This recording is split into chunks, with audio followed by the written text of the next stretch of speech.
Welcome to another episode of the Engaged Parish Podcast brought to you by eCatholic. Today's guest is the CEO of eCatholic, Jason Jaynes. Jason has an extensive background in the tech world. After working 6 years as a leader at eCatholic and alongside our founder, Josh Simmons, Jason was named as eCatholic's president and CEO by Josh at the beginning of 2025. During today's episode, we'll get to learn about Jason's background. We'll also hear from him about where eCatholic is headed and how he plans to serve the church and lead eCatholic's mission into the future. Without further ado, it is my pleasure to welcome to the podcast, Jason Jaynes. Jason, welcome. Thanks, Mike. Really glad to be here. Thanks for being here. So Jason, as we begin our conversation, can you just give us a little bit about you and your upbringing and your background? Tell us a little bit about Jason.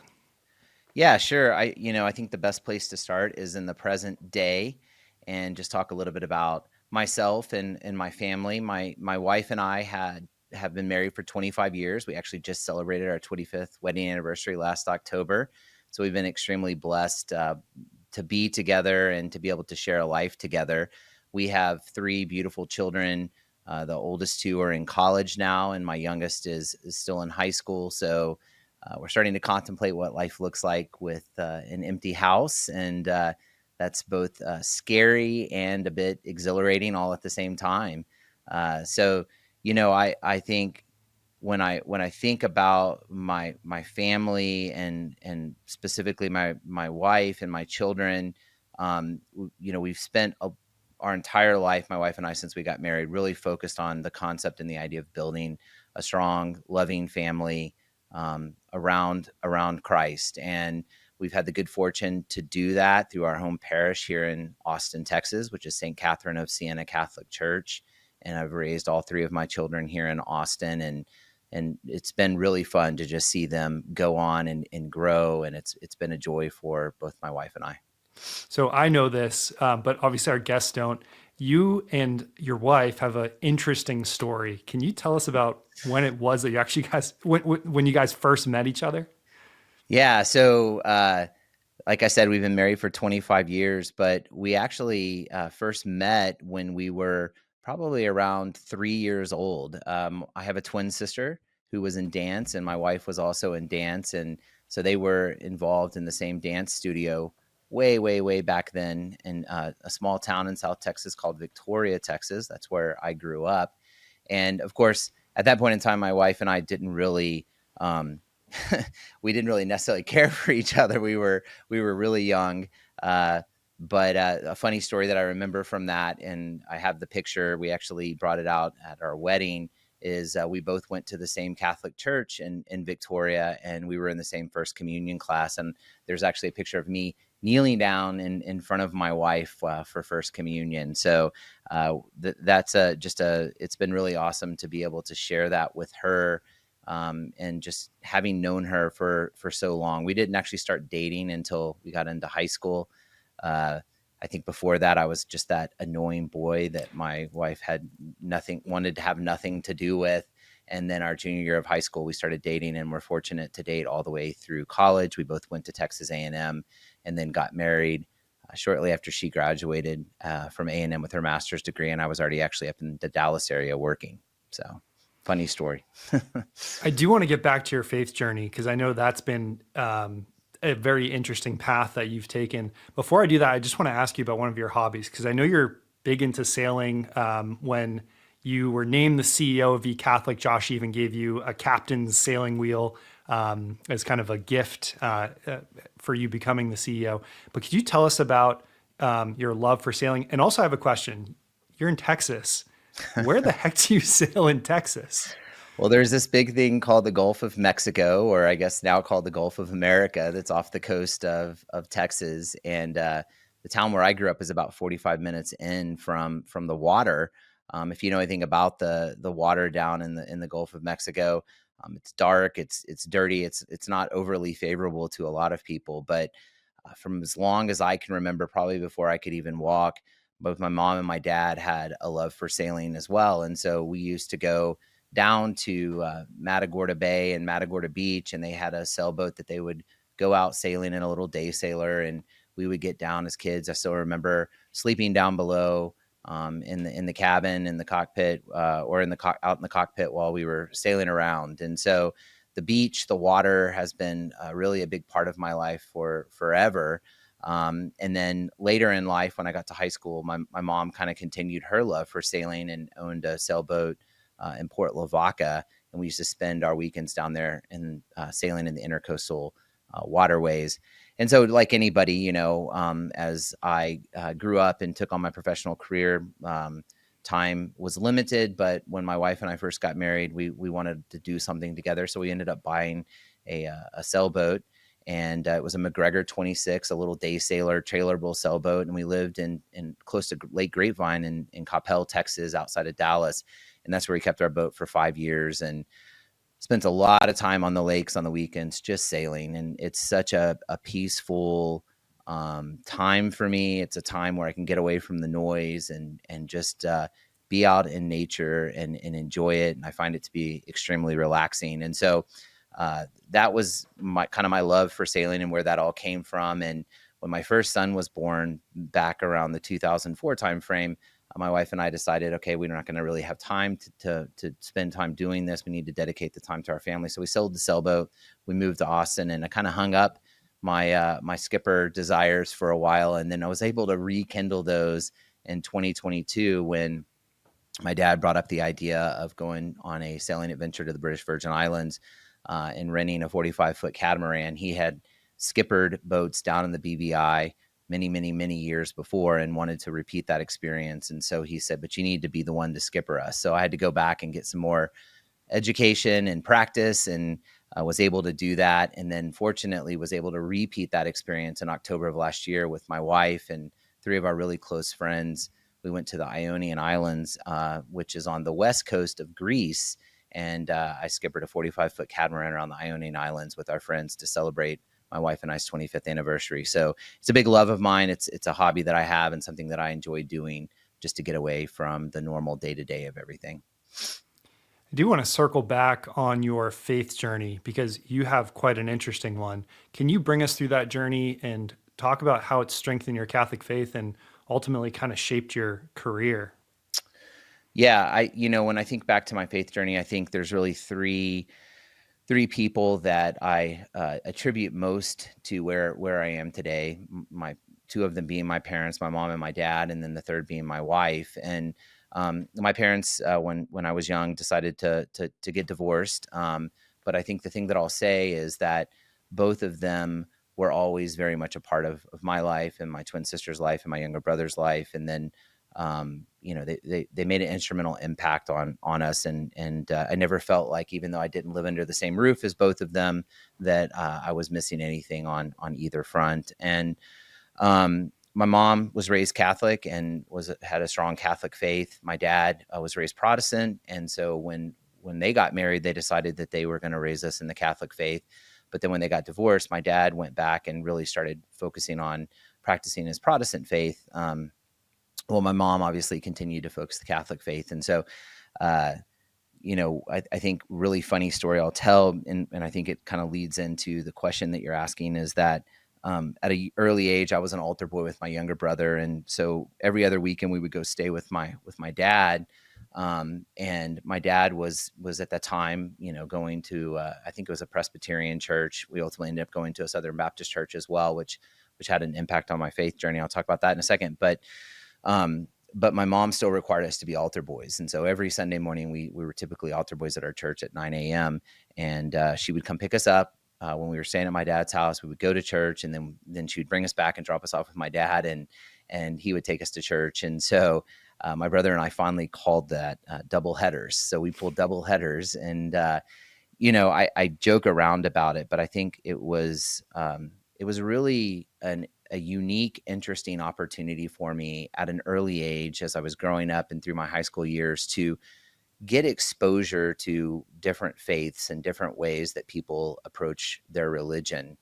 And it was eye-opening because it challenged me to think more about my own faith journey and where I wanted to be. And when I got to high school, I was very attracted to the Southern Baptist Youth Group, which was where my dad and my stepmom and my my stepsister and stepbrother were going, and it was a great youth group. I have great friends, and it made a real impact on my life. And I think for the first time, it opened my eyes to this idea of a personal relationship with Christ that I didn't necessarily, I'll say, feel. I knew Christ was there, but didn't necessarily feel it coming from my Catholic faith. And so it was this really unique journey for me to explore that and deepen my faith that way.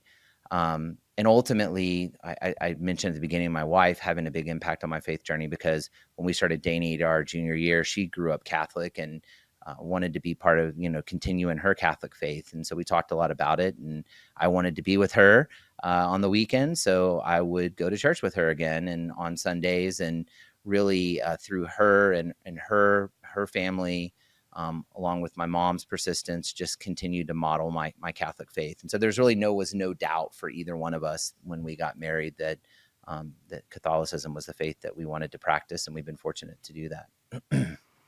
And obviously, we'll get to this part in your story, but that ended up having an impact on your career and ultimately you coming onto eCatholic. And, it's just an amazing story of kind of how the Holy Spirit moves. We'll get to that. But could you bring us through your background in the tech field, and how has your career progressed up to this point where now you're the CEO of eCatholic?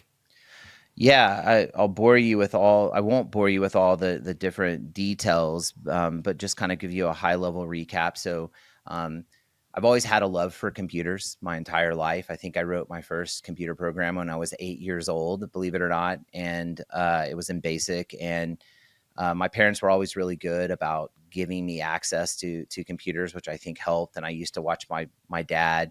Finally remember watching my dad at night times. He was a doctor, but he recognized the power of computers and what they could do for making his life better, and his patient's life better. And so technology was important. So I got to watch him fiddle with things and just persevere through it. And so I kind of grew, had an overarching interest from that, and went off to college. And originally I wanted to go to college and get both a degree in computer science and then go on to medical school. And because my sophomore year, I decided that, I think this computer science thing is for me. And so that's where I ended up spending the rest of my time, and got an undergrad in computer science. And after I graduated, I knew I wanted to do programming, but I didn't want to be stuck behind a computer. And so I took on a consulting job with a company called Anderson Consulting. You've probably heard of it before. They're now known as Accenture. And it was in the late 90s, and had the opportunity to kind of travel around and work for Fortune 500 companies that were trying to figure out how to get a web presence up and going. So I was getting to work with some of the early technology around all of that. And it was through that my journey kind of began, because I took a lot of twists and turns. I always kind of had this desire, I had this entrepreneurial spirit, and I lived in an age which really drove the idea of being an entrepreneur. And so I very quickly wanted to get out from being in a big company, and ended up going to work for a Bay Area startup of all things, and took on a role in sales as a sales engineer, because I was like, man, if I'm really going to understand how this works, I need to get as close to the customer as I possibly can, but I still want to have the balance of technology. And from there, worked for a number of different companies in the security space and learned a ton about security. And it was then that I made a transition into product management. And I think that was when I finally realized, wow, this product management thing is amazing, because it takes all of the skills that I had acquired up to that point in time and puts them together, whether it's interfacing with the customers, being able to speak the language of developers, and being able to figure out what products that we needed to build and bring to market. And so we ended up moving back to Austin from Dallas in 2006, so I could pursue my MBA at UT. And the reason I did that was because I knew that I was kind of lacking that business acumen and business knowledge, and I wanted to get that. I wasn't necessarily fast tracking down that path with my job. And that opened up the opportunity to come into the Austin startup world and work for a lot of different startup companies, some of them successful, some of them not so successful, and play a lot of different roles. I've had the opportunity to be a developer. I've had the opportunity to be in sales. I've had the opportunity to be in marketing. I've had the opportunity to be in product management. Spent a long time in product management in my career. and then kind of moved into a more operationally minded roles as I got later into my career path before I came to eCatholic. But the one thing that I'll kind of set up the transition for here, and I think it transitions nicely in my career path of how I got to eCatholic, is it goes all the way back to 2012 when I first met Josh, and that's an interesting story that I can tell you about. Yeah, please do. Because you didn't work for eCatholic in 2012. So tell us about that first meeting with Josh and how that ultimately led to you getting a job at eCatholic years down the road. Yeah, it's funny. It's funny how the Lord works, and you don't really see it, when you're there. But as you get to where you are and you look back, you realize there are moments where you truly aren't necessarily in control as much as we think that we are. And I had co-founded a company in 2011 with a guy that I had worked with all the way back in my time at Anderson Consulting in the late 90s, and we had this company called Aptive, and we believed that our hypothesis was that every small business was going to have a native app. So just like every small business has a website, every small business has a Facebook page, we believed every small business was going to have a native app that people would install on their phone.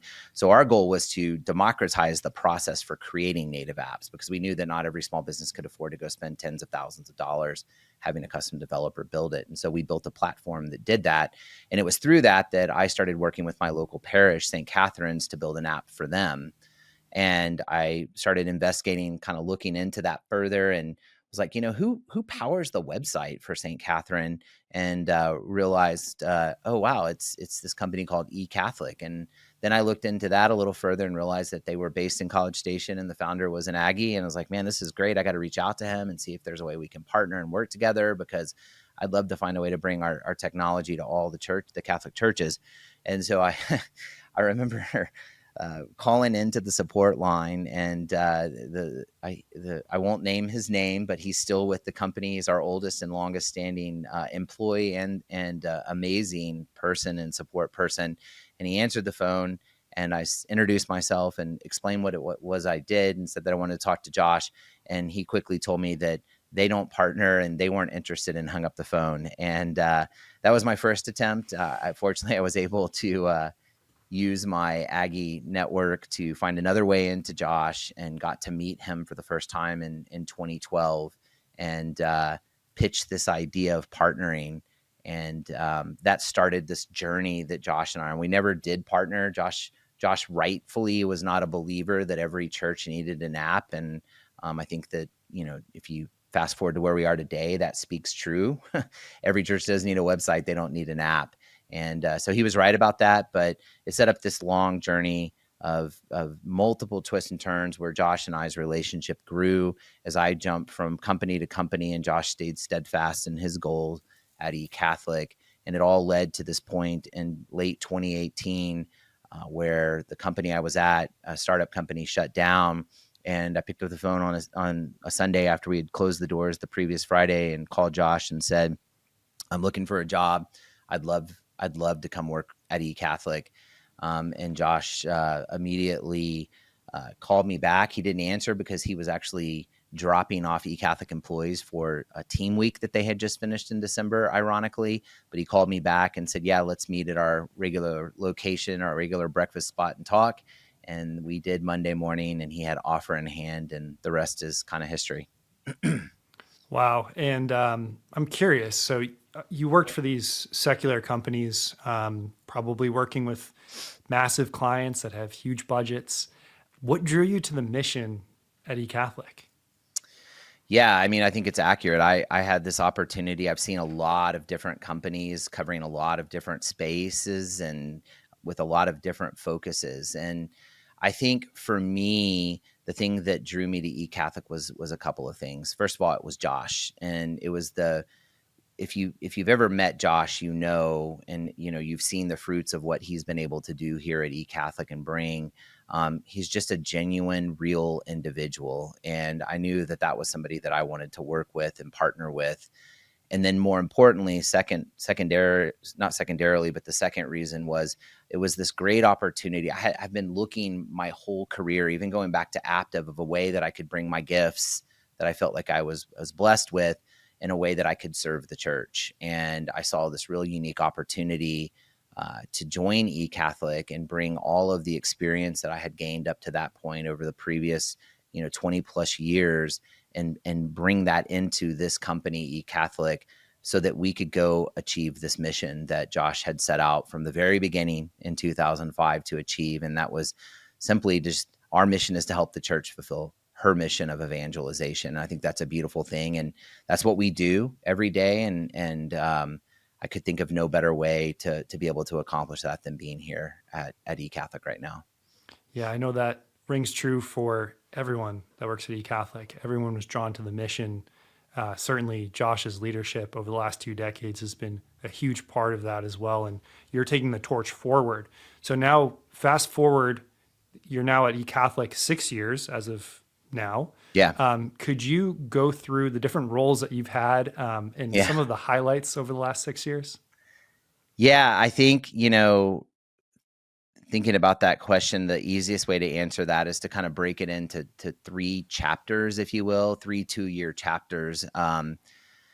The first chapter the first 2 years, if you will, that I was here, a lot of the focus that I had when Josh brought me on, he said, look, I know that we're headed in the right direction. We have so much opportunity. We're just scratching the surface of what we can do as a company, but we need to make sure we have the right infrastructure and foundation in place. And so that first chapter was really all about setting that foundation and making sure we were prepared to scale. Then from there, of course, COVID hit, and I can tell you some stories about that. But then we moved into kind of the next 2 years where we felt like we had a strong foundation, and now it was time to start investing in this vision and the mission that we were on, but this vision that Josh had to build this engagement platform for the Catholic Church. And so we spent a good 2 years both investing internally to do that. We also bought a software company and can talk a little bit more about that.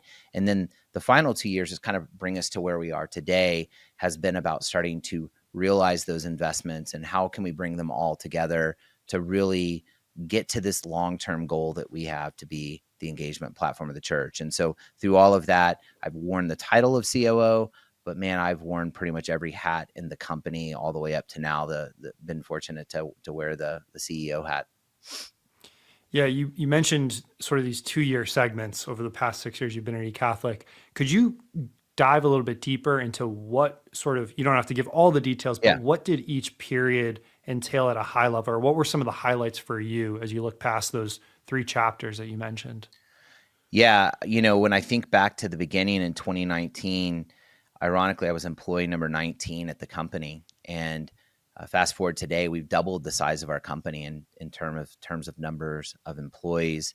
But we've also doubled our customer base, and we've more than doubled the number of products that we have. So when I first got here in 2019, we, for all intents and purposes, had our website platform, the website product, which majority of our customers know us for. But we also had other products that were kind of based off of that, like our payments platform and our live streaming platform. And so the first, 2 years here was really looking at the organization and assessing what people we had. Did we have the right people in the right seats? Did we have an infrastructure and a foundation, and were we adopting the right processes from a development perspective and an organizational perspective that would really allow us to move quickly and efficiently? And so spent a lot of time focused there. A great example of that is in 2019, I was fortunate to bring over a fellow engineer that I had worked with at 3 different companies prior to eCatholic, and had just an immense amount of trust in him. And I brought him on to really kind of look at our infrastructure and grade us on security and reliability and stability. And then from that, we use that as the basis to kind of build the whole thing back up again from ground up, so that we could build an engineering organization around it. And that was a big investment we made in 2019 to make our products more secure, more reliable, more scalable. Things that, a lot of times customers don't realize that you're doing behind the scenes, but you have to do to keep up and to make sure that they get the service that they're expecting. These are investments we're constantly making. And, one quick kind of story I'll tell you is when I still remember this fondly, when COVID hit. I think everybody has their COVID story in 2020, but we had built and launched this new infrastructure with the platform and the products that we felt we could maintain and that was scalable. But we knew that there was more work that we needed to do to make the sites even more scalable and more performant. And so the engineer that I was talking about, Anthony, began work in late 2019 after we got project number one out of the way to build a new caching layer for our website platform. We called it Site Cache internally. And we knew that it was going to be an important part of our ability to scale. Once again, we didn't know how important it would be from a timing perspective. And once again, I think this is the providential side of God's hand being involved in eCatholic from, going back to the beginning with Josh, but really every step of the way. And I was sitting at the table in the spring of 2020 when we all got the announcements that everything was shutting down because of COVID. And everybody was trying to figure out what they were going to do. It was a Saturday afternoon, and I was with my daughter at the table, and I told her, I said, hey, I'm going to teach you how to play hearts because we're going to have a lot of time on our hands together, and I think it'd be fun to learn a card game that we can play. And then all of a sudden, my phone just lit up with alerts about the infrastructure, and servers weren't keeping up, and immediately began to look at it. And what was happening was everybody at the same time was trying to figure out, well, what does this mean for church tomorrow? Are we going to church tomorrow? What's my church doing? Are they going to live stream mass? How can I continue to maintain the spiritual aspect of my life? And that began an immediate, I think it was about a 36-hour sprint by Anthony and I to do everything that we could to get his site caching system deployed and up and running.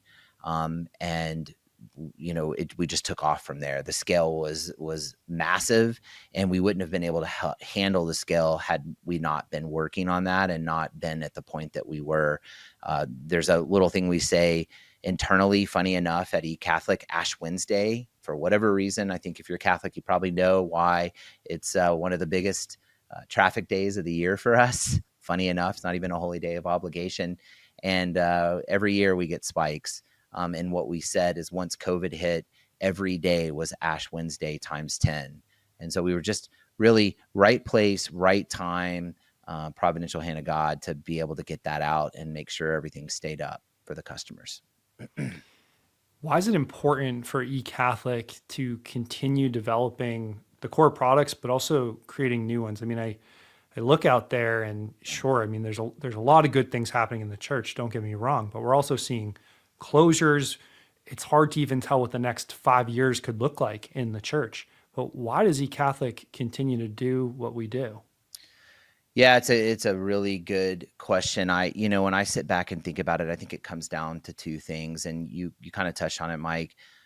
Churches are being asked to do more with less. When you go talk to parishes and to our customers and dioceses and even schools and ministries, there's less people that are being asked to do more jobs. And so the last thing that they need is confusing technology that requires them to spend more time, not less time, accomplishing what they should be focused on, which is their mission and being out and evangelizing. And so number one is we need to enable and equip our customers to do more with less. And I think the second part of that is that the digital world is the way that we get people's attention now.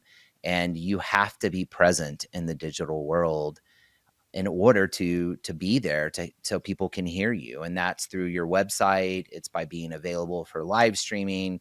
It's, being able to reach out and touch your flock or your community at the right time with the right message, whether it's over email or text, and the right language. And it's understanding your base too. And so we fundamentally, and that's really what we're all about, right? With the engagement platform of the Catholic Church, we are poised to be that company that delivers that value across the board, whether it's your website or your payments and digital offering or live streaming or your church management system, or now how are you going to communicate? You can come to eCatholic. We are a one-stop shop for that, and we're doing everything that we can to make that holistic through one product, through one platform, and one experience. So at the end of the day, we get back to really serving those two things, allowing our customers to do more with less and allowing them to cut through that signal to noise ratio in the digital world and reach their flock and community where they are. Yeah, you mentioned this term a few times, engagement platform, and it's something we've coined here at eCatholic, but you had mentioned earlier, even though we've sort of publicly unveiled it this year, it goes back quite a few years with visions that you and Josh and the rest of the leadership team have put together.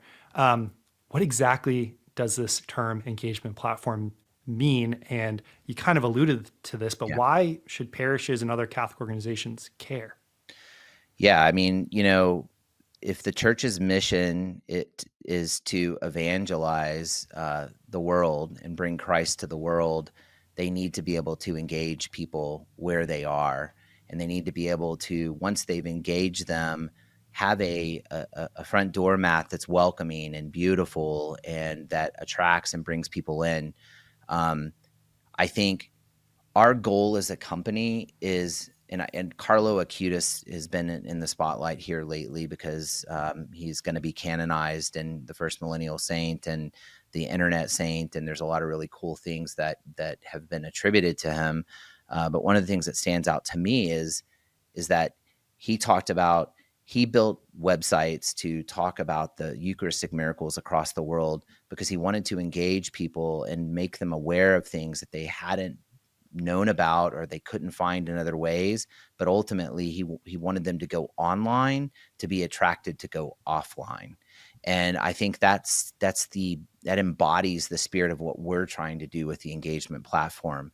We want to allow parishes, allow schools, allow dioceses to engage their flock in an online way so that they can bring them offline back into the church, back into the community, back into being part of a community and being present with one another, because that's what we're called to do. The whole Pope Francis, I think he said, and I think it's been said many times, but I recently heard this one with reflecting on the life of Pope Francis as he passed away. And it was this notion that the church doesn't have a mission, the church is a mission. And that mission starts with each and every one of us going out and meeting people where they are and loving them where they are. And that's how we start the dialogue. But then think about the beauty that the church provides. How do you display that beauty? Well, if we can bring that beauty to people online through branding and representing the beauty of a parish and the front door to invite those people back in to be part of that community and then keep them engaged in that community and all the different ways that they can be part of it, that's what the engagement platform is. Those are the tools that we're building. That's what we're trying to accomplish.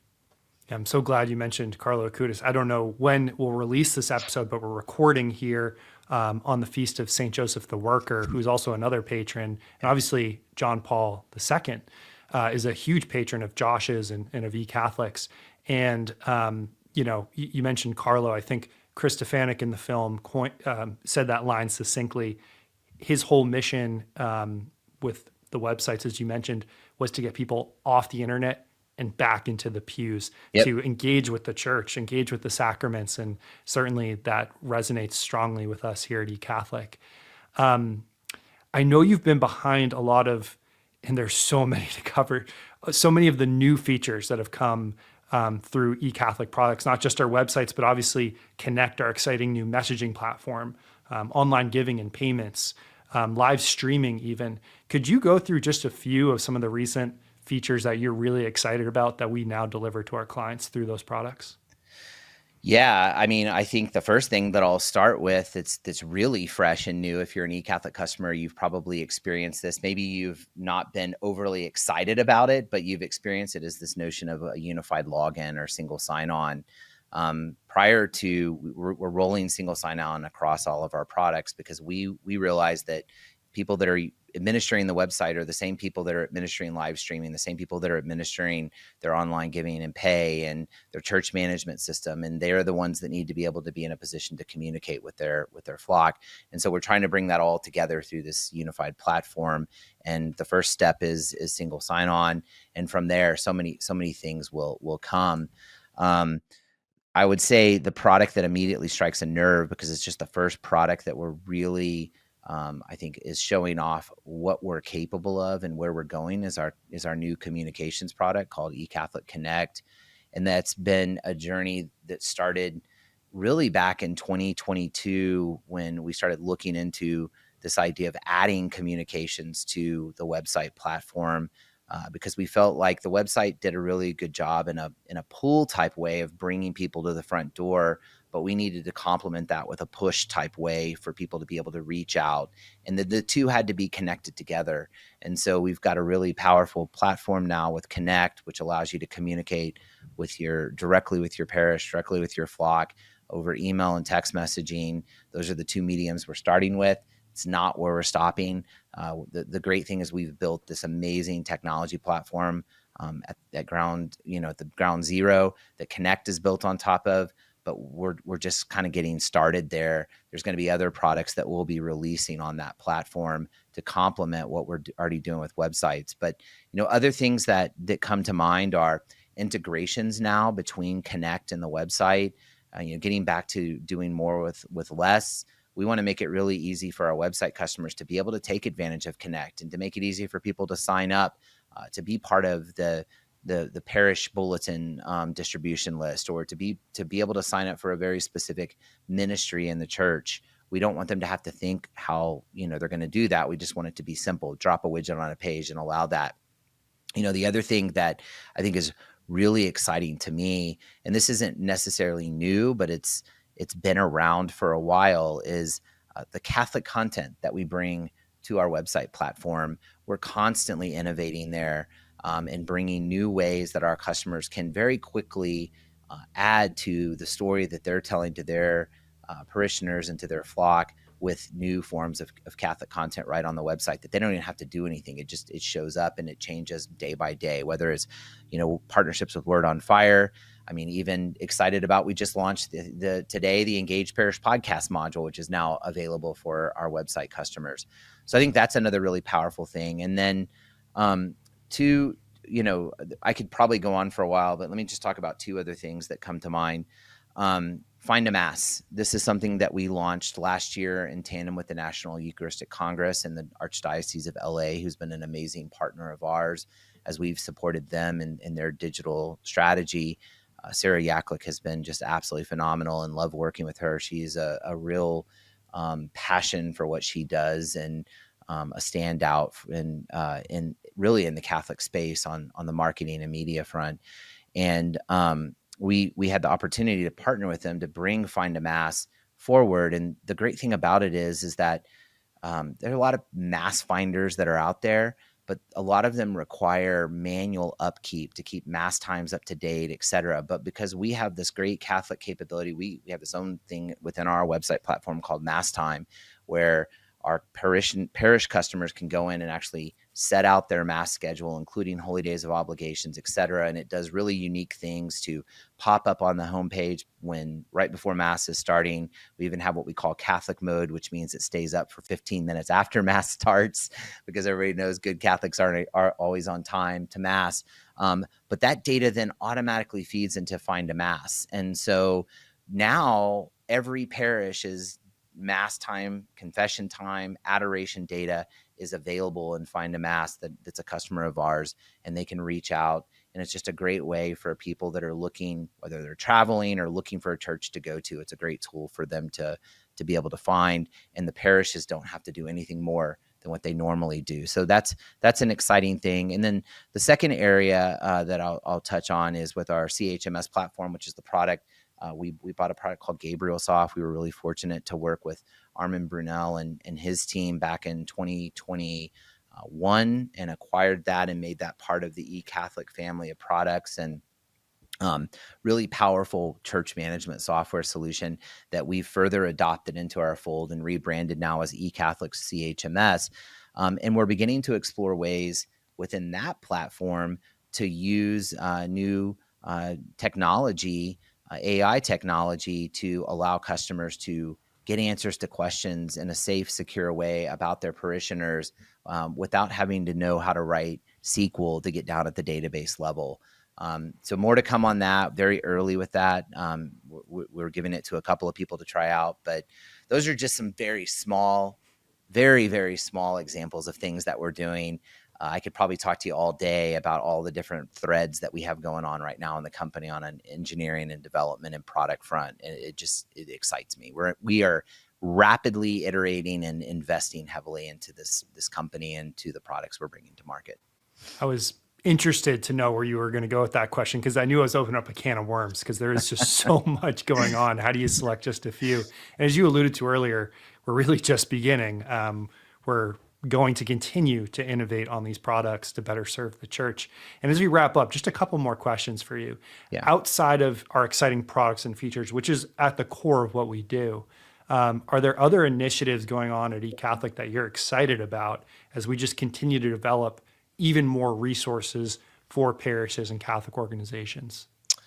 Yeah, I mean, yes. First and foremost, we're experiencing one of those ways right now at this new Engaged Parish Podcast. I think it's been amazing to see, Mike, what you and Brandon have done to bring this new form of communication forward on behalf of the eCatholic family to our customers. And some people that maybe listen to this, maybe this is your first time to ever hear the Engaged Parish Podcast, but there's already a immense library of great insight available through this podcast. And I think it's just another way that we can serve the church and our customers by bringing this content forward. So that's the first thing.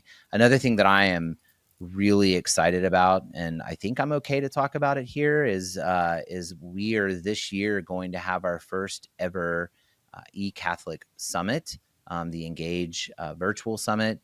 Really excited about that. It's happening October 21st and 22nd. I think you can go get tickets today at summit.ecatholic.com. I think I got that right, Mike. And it is, there you go. It's on the screen.